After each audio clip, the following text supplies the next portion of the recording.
genitals off the table, which they probably should be anyway. I mean, like, literally, it just doesn't sound very hygienic. Hey Spuds, it's Jamie. Welcome back to another video, first video on the channel. I don't know, but welcome either way. I'm very glad to have you here. How you doing? Do you like my trans-themed lighting that it's also pizza behind me? I love it. Today, we are doing a very exciting video. We're looking at something brand new. It is a subreddit I found. I don't think it had that much on it, but I found some stuff on it. Did it have stuff on it? Yeah, it didn't have that much stuff on it. I'm sorry. It's straights asking LGBT. So it's like cis straight people asking LGBT plus people advice questions. Not all of them seem to be actually cis and straight, but the idea is it's like a place where people can ask questions that are LGBT plus related that they want answered. So I thought I would read some of them and give my answer. Yay, that's what it is today. But before we get on with answering those lovely LGBT plus themed questions, I want to talk to you about something else that's LGBT plus, which is today's paid partnership with PrideCounseling.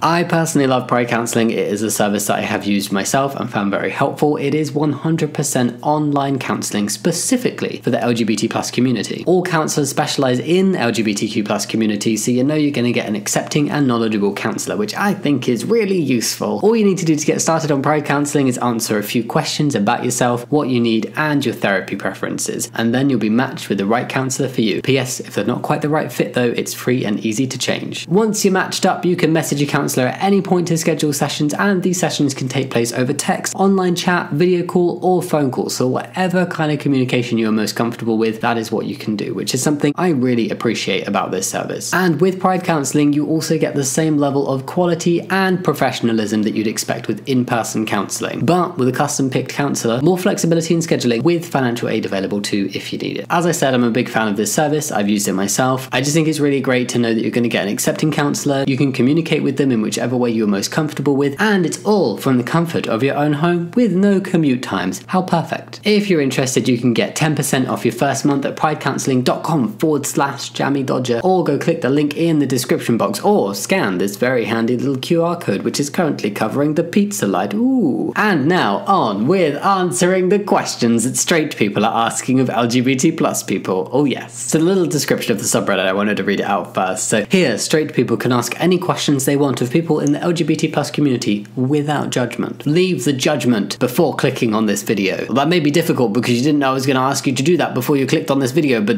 leave it now. No judgment here. Remember to read the sub rules, the stuff, and respectful, and come with a willingness to listen. Oh yes, let's go. So first question: straight man dating trans man or bisexual? Sexuality personal, that is the category. Well, I understand myself as a straight man, although my best friend is a trans man. We know each other for years before his transition, and now I feel there's something going on between us lately. Oh, that's cute, but does sound confusing. I can appreciate that. Once I dated a trans woman and it didn't work. I liked her, and at first it didn't make any difference for me the fact she was trans, but when we had sex it was weird for me. The fact is, I don't like penis. It's fair enough. About my friend, well, he hasn't a penis, so I guess it's very different and it wouldn't be something to care about. Or would it be? I'm a bit confused. I have a very intimate and caring relation with him, just been wondering what type of relation it is. Interesting. We're leaving judgment at the door, remember? What I'm getting from this is cis guy who identifies as straight, totally not into penis in a sexual way, fair enough, but is into a trans guy because trans guy doesn't have a penis and is confused by that. I can see why that's maybe confusing. I think it's absolutely fine to be into what you're into and not into. If you don't like penis, you don't like penis, right? I don't know personally how I would feel as a trans man being told, like, oh, I wouldn't normally find men attractive or people with penises attractive, but I find you, a man, attractive, but only because you don't have a penis. That would probably trigger some dysphoria from me, even though the person saying it can't help how they're feeling and what they're attracted to. It wouldn't be like a personal anger towards them, it would just be a,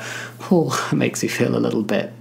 I would personally say though, being attracted to a trans man regardless of genitalia, if we take that off the table right now, because like sexuality isn't about genitals, we've discovered this. He wasn't into the sex with a trans woman because he doesn't like penis. That was him being in a relationship with a woman. So yeah, genitals off the table, which they probably should be anyway. I mean, like literally, it just doesn't sound very hygienic. So I think for me, I'd be like, bear with what you're attracted to, but because you're finding a trans man attractive and you you are thinking of wanting an intimate relationship with him, that probably means you're not straight. That is not a straight attraction because you, a man, are finding another man attractive. It doesn't matter what his genitals are. I wouldn't label somebody else's sexuality bisexual, pansexual, not sure where that person would identify, but that's not being straight because you're a man finding a man attractive. And that's fine. I hope that they explored that. What's your opinion?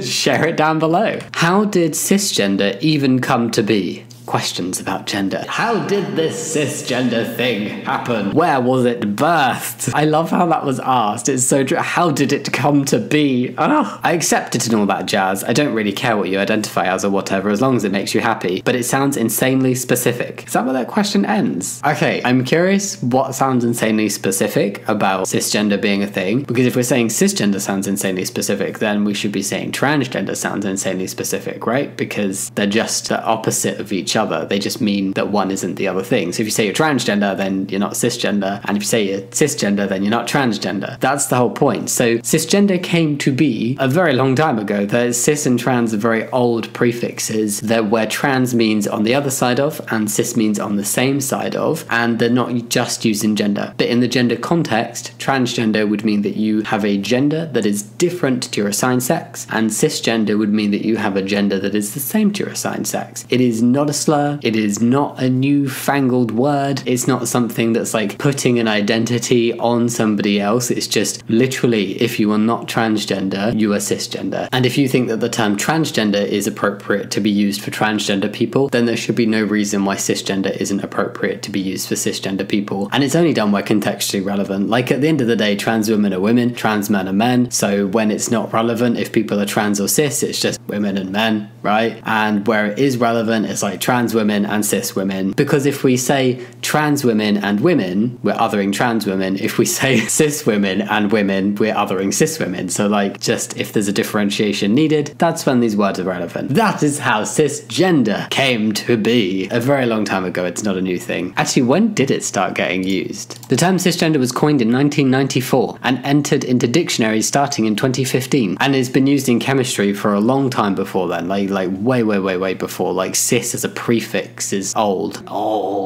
So the term cisgender is literally as old as me. 29 years old. Yes, I'm 29 years old. The big 3-0 is next year, and it's been in dictionaries for the past 8 years, and it's only been in like the past year or two that people have started having a fuss about it. Don't think it's actually to do with it being some new thing. I think it's just transphobia and not understanding. Feeling confused and sort of hurt. Ally questions. So my niece came out as gay months ago. She told everyone from our family to family friends and beyond. I adore her, which she knows, and I'm an ally. I was only told a few days ago by her dad. She didn't want to tell me herself, according to him. Okay, sorry, I read that sentence really weird. My question is, why would she not want to tell me? I feel hurt that I'm the last to know and with such a delay. I know it isn't about me, but it still hurts. Anyone have any insights?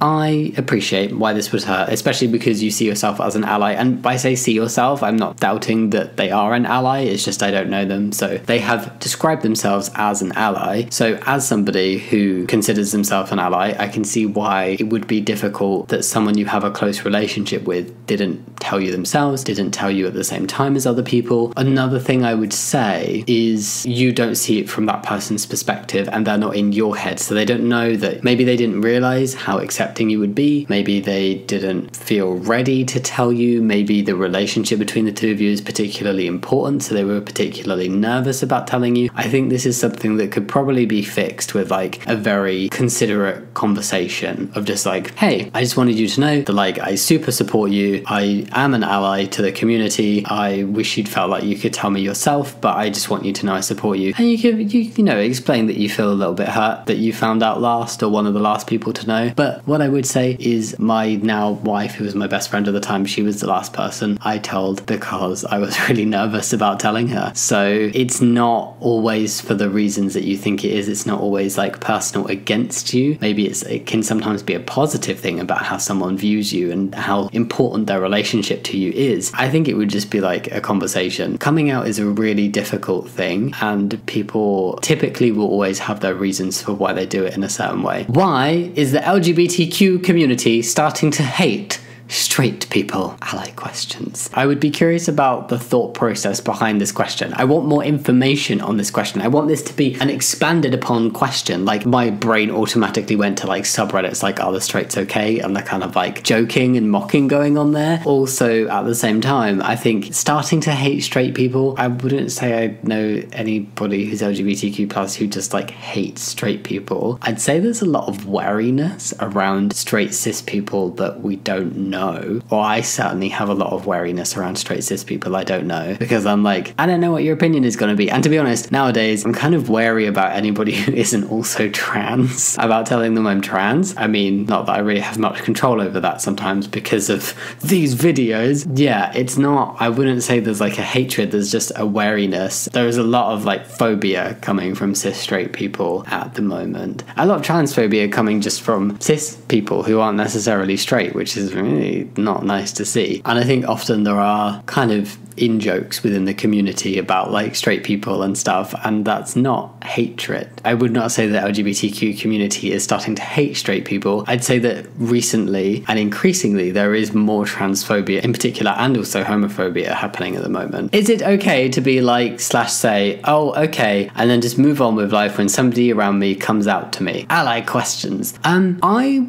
would say that like personally there's nothing wrong with that. When I came out to people, it wasn't like with bated breath, I'm trans, hold for big reaction from people. I think I did get an oh okay and then a moving on from people. I personally appreciated that. I liked that it was such like a non-thing to people, but at the same time I don't think everybody's going to feel that way. I also wouldn't have minded, and I didn't mind when people had a bit more of like a kind of overtly positive reaction where it's like, oh, and then, you know, like saying a little something about like positive things. Obviously I hated it when it was negative things. For a lot of people there's this big build up with coming out, and it's potentially been like thought out really well, and it's something people have been thinking about doing for a long time and are probably really nervous about doing, and it can sometimes feel just a little bit underwhelming to be like, I'm insert sexual orientation, gender identity here, and then just have somebody be like, okay, cool. It can sometimes be interpreted as like a literally not caring, which is potentially where this is coming from, but it could also come from like a not wanting to be overtly like phobic or discriminatory or against it, but not wanting to be positive because you do literally have like this neutral stance of not really comfortable with it, but whatever, and you don't want to say that, so you just say, oh okay. So maybe like if you are accepting, oh okay, like thank you so much for telling me I accept you. It doesn't have to be so like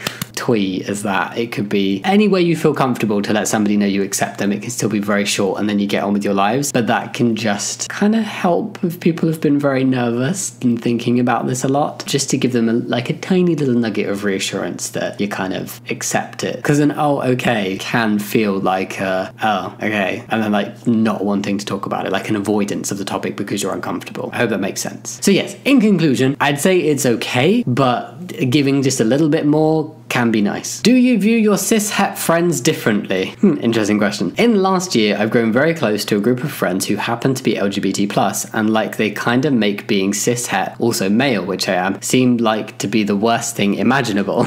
I love my friends, and most of this is probably just joking around. It will be, but I'm curious if there's some truth behind it and if they may view me differently. I feel like you could take this with kind of any group of people. If it's a group of cis-het people, the one LGBT+ person will likely feel like they are treated differently, they're not in on certain jokes, blah blah blah. It's just when you are one person and there's something about you that's very different that everybody else will connect with, have in-jokes with, have things in common over, all of that stuff. I mean, I'd say it's mostly the in-jokes and the kind of level of comfort they'll have with each other over the shared experiences. There's always going to be areas and elements where you're likely to feel different or left out or viewed differently because you probably are, but that's not always a negative thing. I do have some cis-het friends, yes, but honestly most of my friends are LGBT+. It's just I feel much more comfortable around people who are LGBT+. I don't know what it is, there's just a connection. It's not just because we're LGBT+. I can't be friends with everybody who has the same identity as me or isn't cis straight just because they're not cis and straight. If we also happen to get along in other ways and have other interests in common, I just feel a lot more comfortable being around people who are LGBT plus than who are cis-het. It's not because I don't like cis-het people, it's just the way I feel. I don't know if I would say I view my cis-het friends differently, but the connection is a bit different. The conversations are not quite the same. And like within my LGBT plus group of friends, we do make jokes about cis-het people. Like, it's just a thing. And it's not mean. It's literally just a shared thing based on experiences. So I'd probably say potentially they view you differently, potentially not, but that's just gonna happen. If you did a role reversal, the one LGBT plus person would probably be viewed differently, and there would be some things that they may be left out of. I don't know. I feel like I'm really rambling in this video because I was like, leave the judgment at the door. I'm not judging people, but I don't want to be mean, like, because people have come here to like ask questions. Not that this person deserves me being mean. Oh my god. I almost feel like I'm trying too hard to be nice, and that's why I'm so waffly. What's the full process of transitioning? Questions about being trans. Ooh, the full process. I feel like this is the nice way of wording, like, so what is like the surgery? What do trans people do to transition? All I know is that they usually undergo hormone therapy and that they change their name and pronouns. I'd like to know more because I'm uninformed about this subject. So if anyone has personal experiences they'd like to share, I'd like to read them. That is like a totally legit and fine question, in my opinion. It's not something that just one trans person can answer fully, apart from saying that everybody's different. There's a bunch of different options depending on your dysphoria, depending on your gender, depending on your assigned birth sex, depending on what you need to do, depending on what you want to do. There is so many different options to do with transitioning. But yes, like the basics of it are social elements, such as like the way you present, your name, your pronouns, things like that. Then there's medical elements of hormones and different surgeries, of which there are many different options in terms of surgeries, not just one. And people do all sorts of different combinations of things. Some people do very little. Some people do like pretty much everything they could possibly do. It's just all different. And I think if you want to read about different experiences, there are lots of books out there. There are lots of YouTube channels you can go and watch. There's a whole bunch of information out there. And I super appreciate when people want to actually learn more about what it means to be trans and what it means to transition, because I feel like this comes across to me as like the genuine, I want to understand more. So yeah, go like read the trans books and watch the trans YouTube videos and talk to the trans people, and this was a good starting point. I hope that they got some really cool advice and good answers. What are some LGBT plus stereotypes that annoy you to no end? What are some stereotypes about the community that you find annoying and or inaccurate? I guess things like, you know, the trans experience being very homogenous and there being like one way to transition, or the expectation of gender conformity from trans people. I don't know. I feel like it's less the stereotypes that I find annoying and just the complete misunderstanding and the bigotry and the myths, particularly around trans people at the moment, that are very frustrating. Yeah, but comment down below which LGBT plus stereotypes annoy you to no end. People watching, little spuds. Yeah, that's the last one. That was the last question. I thought that was very interesting. What did we think of those questions? Did you like them? Were there any that you didn't like particularly? Did you hear my stomach? It just went wah. Anyway, thank you so much for watching. Go leave your comments down below. Think about giving a thumbs up and subscribing if you want to, but no pressure. And yeah, as always, thank you so much for watching again, and I'll see you next time. Much love. Bye.